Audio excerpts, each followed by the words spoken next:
Welcome to Perspectives, a podcast where the clergy women of the First United Methodist Church of San Diego share their musings on scripture, theology, and what it has to do with us. Welcome to Perspectives. I'm Reverend Hannah. I'm here with Reverend Trudy, and we are continuing our conversation on hope for planet Earth. Yep. And this week we'll be talking about how can we believe? Mm-hmm. Are you ready? I am ready if you are. Okay. This week we'll be discussing two different texts. And for now, let's start with Romans chapter 1, verses 20 through 23. Mm-hmm. Ever since the creation of the world, his eternal power and divine nature, invisible though they are, have been understood and seen through the things he has made. For though they knew God, they did not honor God as God or give thanks to God, but they became futile in their thinking, and their senseless hearts were darkened. Claiming to be wise, they became fools, and they exchanged the glory of the immortal God for images resembling a mortal human, or birds, or four-footed animals, or reptiles. Mm-hmm. Mm-hmm. So tell me about this text. Romans. Yeah, this is, the first verse is the one that really hooked me as we're talking about this theme of creation care and pairing that with the resurrection appearances, or one of the stories of that resurrection appearance. Is in the first line, ever since the creation of the world, God's eternal power and the divine nature, invisible though they are, have been understood and seen through the things God has made. I mean, I love that's just so beautiful, right? Yes. My version, by the way, finishes that sentence with, so they are without excuse. And then it kind of goes on to talk about all the things that they do wrong, right? Mm-hmm. So you got this beautiful image of connection being how we know God, mm-hmm. and how God reveals God's self to us. Mm-hmm. And then we have all these things that seem to be going wrong. Mm. I wanted to just use that first verse, mm-hmm. but I decided not to, because if anybody's going to keep reading, even after what you had read, they're going to come upon things that they probably have heard of in some fashion. And stumble. Exactly. Yes. Or judge, right? The rest of this passage, especially verses 24 through 28, it talks about what homosexuality. Mm-hmm. And it has been the verses, some of them, mm-hmm. that has justified Christian judgment, mm-hmm. negatively, mm-hmm. on those who are gay, lesbian, transgender. And that's not what we're talking about, right? Nope. But you have to say something, mm-hmm. because it is part of the scripture, just in case you can. So just so that you know, this passage written by Paul, mm-hmm. to the Romans, mm-hmm. is it's really set to the culture of the Romans. Mm-hmm. And that's how those of us who are more progressive in our theology, mm-hmm. and the way in which we look at Scripture through a cultural lens, mm-hmm. we recognize that in the Greco-Roman world, mm-hmm. homosexuality as we know it today, mm-hmm. did not really exist, mm-hmm. right? So we understand that even though these passages seem very clear-cut, mm-hmm. their understanding of what homosexuality looked like, mm-hmm. wasn't the same one as what we know. Yes. Some of our most beautiful friends, mm-hmm. are gays and lesbians, mm-hmm. in beautifully committed and consensual relationships. Yes. That's not what this we're talking about. It was more intersected with their classism and different social aspects. Yeah. In fact, the dominant practices of homosexuality in the Greco-Roman world were adult males with adolescent boys. Yes, not from the same class. Not from the same class, exactly. and prostitution, mm-hmm. right? Or master sex relationship, mm-hmm. the similarity to the class, mm-hmm. distinctions. And all of those different kinds of expressions, mm-hmm. are not healthy. They're all power over one than another, and more about prostitution. It's buying, it's possession, right? So that's not what we're talking about. And I think anybody, progressive or fundamental Christians, would say that any kind of power over sexual relationships is wrong. Absolutely. Any kind of possessive sexual relationships is wrong. Yes. But that's not what they're talking about. So let's put that aside, because I really do think that this passage, there's a lot more going on to not just what we read, but to the entire first chapter of the book of Romans, right? Yes. I think this whole idea that we know God and yet we don't honor God, and we think we're wise, but we're really foolish. And even as Paul continues to write about those who are lusting with their hearts and degrading their bodies, and he goes on then to offer other kinds of condemnation. They were filled with every kind of wickedness, evil, covetousness, malice, full of envy, murder, strife, deceit, craftiness, and gossips. They're slanderers, God-haters, insolent, haughty, boastful, inventors of evil, rebellious toward parents, foolish, faithless, heartless, ruthless. All of that is not all about homosexuality, right? No. It's a much broader kind of judgment that Paul is offering. Yes. And he's writing to people who would obviously feel as though, oh, that's them. Not us. That's them. To the Greco-Roman culture. It's a little, outside of the teachings of Jesus. Yes. And so it's such a wonderful position to be in, right? To be able to say, it's not us who are doing anything wrong, it's them. It's them. But that's not exactly right. Although I will say, Paul uses them so many times in this little passage. Yes. But if you keep reading as though it is a letter and there are no chapter breaks, which is what it was, the very next thing Paul says, let me find it. I can't seem to find it in my notes. Anyway, but in chapter 2, he changes from them to you. And he says, you have no excuse. You have done the same things. If you judge any of these people, you are sinning as well. Yeah. So the whole context, whatever it is we are talking about, is about the people not judging. Not judging. Seriously, yes. Right? Yeah. And Paul even goes on in chapter 7 in the book of Romans to give this confession. Although I want to do good, evil is right there with me. Yes. And he ends that by saying, who will rescue me from this body that is subject to death, right? So I find it really interesting, and then I'm going to shut up and let you talk. But I find it really interesting. The book of Romans is so packed, and we tend to read just bits and pieces of it. But when you read it all as a whole, you see the way in which it's a continuation of the argument, and he's laying it out piece by piece and saying all the things that are wrong. But hey, it's not just them; it's all of us, and even me. We need something more than what we can do on our own, and we need to stop judging one another for whatever it is we think they have done.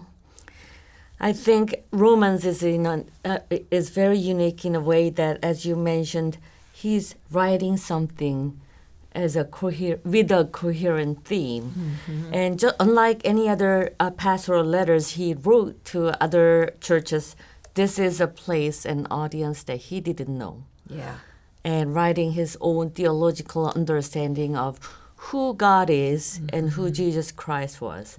This was written before the Gospels.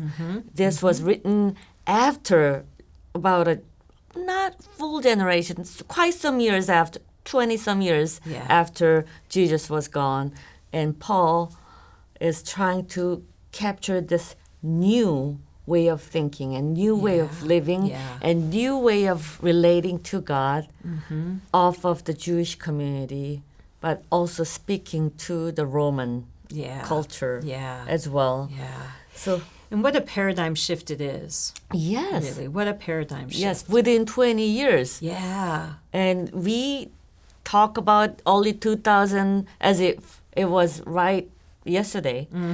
But that's 20 years ago. That's not very long, if And- you ask me. Yes. Right? 20 Yeah, years yeah. of wrestling with who this God is. Yeah. And there, in his understanding, he actually ran into the experience of grace. And you hear lots of grace in Yeah. Romans. And as he talks about this, he sees the whole world with a different lens. Yeah. Yeah. And the lens of grace.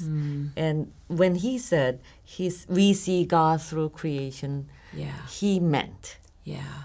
that he sees the world, he sees the whole creation through another lens. Yeah. And you see the grace and image of God in every little thing there. And I just noticed, we didn't talk about this before, I just noticed they exchanged the glory of the immortal God for images resembling a mortal human, birds, right. four-footed animals, and reptiles. That's right. We are supposed to see God through those images, but we place God into Yeah. individual animals and Yeah. Yeah. creature Yeah. and try to capture God. Exactly. So right in that's- those images, that's the whole problem. Yeah. So we certainly need God's grace if we're talking about creation care. If we're talking about the ways in which we can do a better job of the very first thing God asked human beings to do, right? To take care of creation, and with that lens, reading this stuff, boy, I think it applies. You know. The beginning, ever since the creation of the world, his eternal power and divine nature, invisible though they are, have been understood and seen through the things that he has made. And all I keep thinking is, yes, but we've paid paradise and put up a parking lot, right? With a pink hotel, a boutique, and a swinging hotspot. Yes. Like we sang in Tapestry the other day, right? Yes. And we could continue to hear this judgment on us through these passages. Though we knew God, we did not honor God in our care for creation. We became futile in our thinking. How many times have we looked at some of the evidence out there and what we've been doing to the planet and just say, oh, why bother? We can't do anything. It's too late, right? We're futile in our thinking, and our senseless minds are darkened. Yes. Claiming to be wise, we became fools, and we exchanged, just as you said, the glory of God for images resembling things of the natural world. And the final verse that comes from Paul's confession, who will rescue us on this planet now that it is subject to death? Right? He didn't exactly say that, but that's, I mean, that's kind of where we are right now, isn't it? We know all of this, and we're dejected, we're guilty, we're futile in our thinking. Yes. We don't know what to do with any of it. And our hearts were darkened. And we became insensitive to what's happening. Yeah. Yeah. And I guess who's preaching this Sunday? That would be me. Wish me luck. Okay. But we now have a gospel story, Yes. a resurrection story. If it's not God's grace that will save us, then the hope of the resurrection and the grace that is exhibited there maybe will, right? Yes, yes. And do you want me to introduce the gospel Why story? don't you read John Yes. chapter 20? Before I go there, Yeah. last week I struggled with the story of damnation, Yeah. and I the like story damnation, of actually. That's a good one. I like it. We can call it that, too. sorry, damnation, and then story of hope, Yeah. and how they Yeah. converse with Yeah, each other yeah. and all that. So with that in mind, let's read John chapter 20, verses 19, 24, and 25. Is that what you have too? That's what I have. Okay. When it was evening on that day, the first day of the week, and the doors of the house where the disciples had met were locked for fear of the Jews. Jesus came and stood among them and said, "Peace be with you." But Thomas, who was called the twin, one of the 12, was not with them when Jesus came. So the other disciples told him, "We have seen the Lord." But he said to them, "Unless I see the mark of the nails in his hands, and put my finger in the mark of the nails and my hand in his side, I will not believe." And you ended. I did. I Right ended there. right there. So what has to be said about this passage, just like the Romans passage, we put it a little bit in its cultural context. You have to do that for this one as well. John, the latest gospel written, 100 years beyond the death, roughly, right? And there were lots of different theologies popping up, lots of blending of a lot of different things. One of them was Docetism. Yes. And that was the belief that Jesus only appeared, right, to have a physical body, right? It wasn't real. So here you have Thomas saying, nope, I got to feel the wounds. Because the Gospel of John is an argument, a polemic against that kind of thinking. Yes, The that's why Docetism. there are a lot of post-resurrection touching, sensory Yep. stuff and eating and all that. Exactly. And the thing, I think, I'm grateful that Christianity did not go into the Docetist kind of direction, because that would have completely undermined the incarnation, right? The incarnation. God became flesh. God is within flesh. And it's also, it would undermine Jewish theology too. Jewish theology stresses the importance of both the spiritual and the physical world, right? Yes. And that's what I see we have inherited. Yes. Let me say it one more time, right? Because here's the connecting piece, Yes. right? We live in a spiritual and a material world. Yes. We have to take care of both. And I think Christianity, even though our doctrine called Docetism a heresy, I think Christians have always preferred the spiritual world. It has allowed us to disregard and disengage from secular living, from dancing, Setting us apart. from healthy sexuality, right? From working against humanity's destructive impact on climate change. It is an excuse for so many things. Yes, the separation of the church and the society and all that Yeah. goes along the way, all the way to the early Christianity, where we try to set those apart. And now that I'm listening to your story, I was reminded that during this time was very interesting. You just said we inherited the healthy integration of the physical and the spiritual from the Jewish community. And then it was influenced and pitted against the Greco-Roman culture of the physical Physicality. and metaphysical separation. And then they had to, the Christianity, in between those two major traditions, lines of thought, had to come up with their preference or their... Had to reconcile somehow with it all. Yes, and then ended up choosing the separation between the physical and the spiritual. What a sad... Yeah. It's a very tense choice because there are plenty of gospel readings and scripture readings where the physicality and the spirituality are not separated. Yes. And yet we somehow have not fully made that awareness so that we can live a more healthy and holistic life. Yes, and maybe because we know, as Paul said in Romans, we know that we are bound to sin, we are bound to mess up, and we wanted to separate our physical limitation from the spiritual salvation. There you go. Well, sure. Very absolutely. selfish reason. Well, yeah, exactly. But We're getting no room for philosophical grace. here. Philosophical and grace-filled.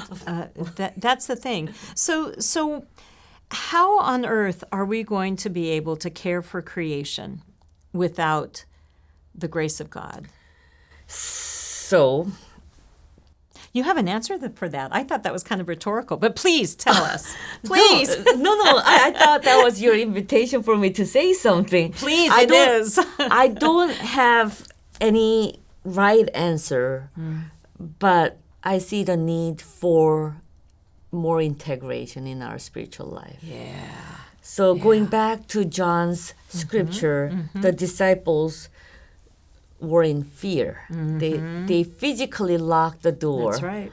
Because their mind was occupied with fear. And then Jesus appeared to them and they saw Jesus. They were sensing Jesus' presence there. Yeah. And they wanted to touch Jesus' body. And the fear would not go away when Jesus appeared, but you had to feel and experience Jesus' presence right there. And Jesus comes to offer, peace be with you. Be confident. Yeah. And then, so that's how they connected the mind with their heart and their sensory skills, and that impacted the way they believe. Yeah. Yeah. And after this text, they are sent out to do something like Jesus did. Yeah. So from fear to belief and to do action, there were some sort of integration that was happening in multiple layers. Yeah.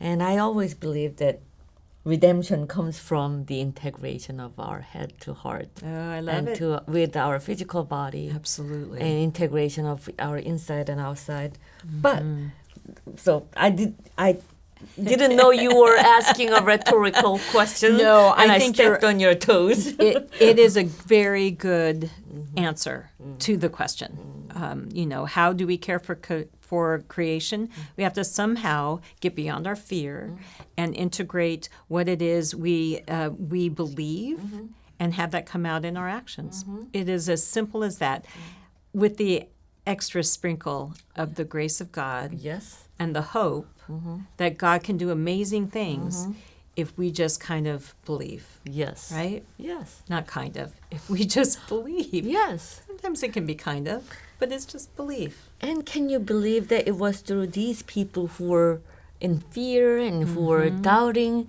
and who got to see Jesus and touch Jesus, and it is through these people, as imperfect as they may be, That's right. that we came to know Christ as we know today. Yeah. Some 2,000 years later. Exactly. And I think even if we go back to the very beginning where we started this afternoon in Romans 1, right? That connection between, the disciples with the sensory that overtook the fear, that they let overtake the fear of touching Jesus. It's a similar kind of experience when seeing creation and sensing God there. But it's not a physical one. I mean, at least I think it's deeper than just a physical one. Yes. You can look at a beautiful sunset or sunrise or ocean, and you don't even have to feel it, but you can sense something bigger and more beautiful. Yes. You have to let your human sensory skills go. Right. And let the divine feelings hold you to feel that awe and see the creation in a different light. You have to suspend what it is we expect to see, smell, hear, feel. Yeah, I love that phrase. Right? We do. Yeah. Because there's something more at the spiritual level. Yes. Yeah. And that is what we could cultivate and integrate into our actions of caring for the creation. Look at that. Maybe we do have an answer. We might. It's just like loosening up ourselves, our mind and our heart and our ways of structuring the world. I think the thing that always strikes me as amazing is we come in here with a couple of scripture verses and in our conversations, and I believe in the Spirit moving around us, through us, in us, we are able to have some new insights and offer our perspectives. So yes, beautiful. That's our perspectives. All right. Right? Yes. You had anything else you want to say? Yes. Okay. Did you want to ask the people questions? We should ask them questions. Okay.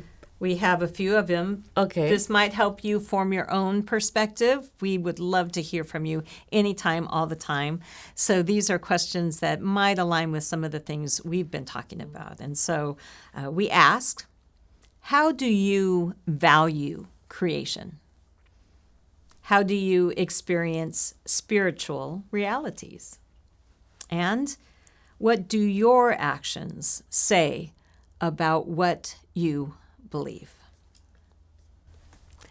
And with those beautiful questions, may I come in and do something as Hannah would do? Yes. First of all, I forgot to add a little blurb at the beginning about the Q&A coming up. You know, the Q&A is with you. Yes. I think you're afraid of the questions people might ask. Yes, right? I They're wanted very to- nice. I did it. Everybody's really wonderful. You'll have a great time. So I am Don't tucking fear. in the advertisement at Do the it end now. of Do it now. this episode. So we are going to have a live Q&A session with Patreon Gold members. You have done it with Reverend Trudy before, and you liked it. You will too.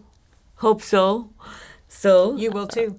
hoping that not many people would hear this advertisement. stop I'm it. putting it right here, and you can ask me anything. And I'm not great at coming up with answers, but I'm great at having conversations so that we can bless each other. So That's a good way to say that. thank you. That's going to happen on May 19th. You're welcome to join us too. May 19th at 4 p.m. Pacific time. So it's 7 p.m. in the East Coast, Yep. right? Yep. And you can find us on patreon.com/FUMCSD. And I hope to see some of your gold members with that Q&A session. With that ad, I'll turn it back to you. Thanks for joining us. We'll see you next time. This is a production of First United Methodist Church of San Diego. To learn more about our events and ministries and to access additional learning resources, visit fumcsd.org.